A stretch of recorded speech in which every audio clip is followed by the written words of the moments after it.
القرآن الذي بالعربية لا بالترجمة.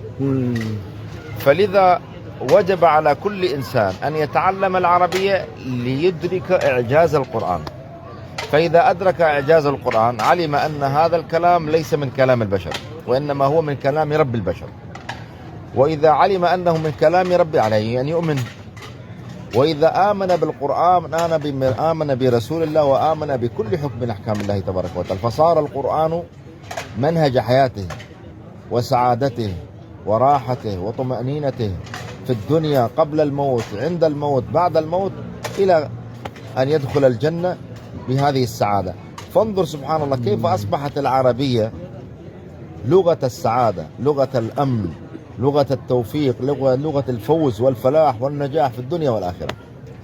فإذا نحن عندما نتكلم عن عولمة فالأولى بل يجب أن نعولم العربية. لماذا هذه الجموع البشرية نجعل العربية يعني عالمية ونقوم بعولمة اللغة العربية؟ لماذا هذه الجموع البشرية محرومة من كتاب الله تبارك وتعالى؟ جموع بشرية محرومة أيضا، ومن هناك يعني أفلاز وأكبادنا حفظوا القرآن، كما هنا يعني أفلاز وأكباد الشيخ تنوير شاه، تقدمون له تحيات أيضا وتهنئات أيضا. بارك الله فيه، ونسأل الله تبارك وتعالى أن يجعل ولديه تنوير شاه السيد الشيخ تنوير الشاه يجعل ولديه عونا لهم في الدنيا وذخرا يوم القيامة إن شاء الله. نعم.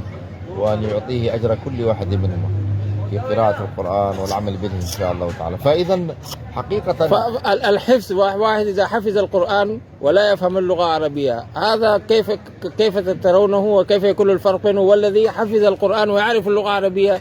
هو كيف إذا يقرأ يعني ما هو الفرق وما هي يعني البشاشة وما هي الحلاوة بينهما؟ طبعا الذي هو قراءة القرآن كما جاء عن ابن عباس رضي الله عنهما قال القرآن على 4 أقسام.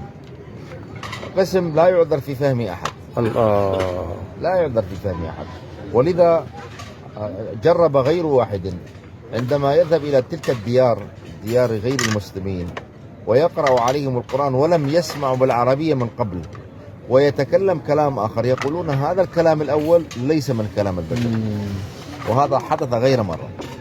فإذا القرآن هناك يعني حتى الذي لا يفهم ولم يسمع العربية من قبل يتأثر به. نعم. وهناك قسم لا يفهمه إلا العرب، وهناك قسم لا يعرفه إلا العلماء، وقسم آخر لا يعلمه إلا الله.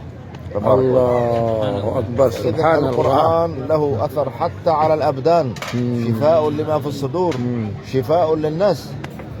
يعني القرآن عندما إنسان سقيم سواء كان يعرف العربية أو لا يعرف العربية، عندما تقرأ عليه القرآن يشفى بإذن الله تبارك وتعالى. فالرقية، رقية القرآن تقرأ على الذين لا يعرفون العربية. يعني هناك هذا فن مستقل، الاستشفاء بالقرآن الكريم.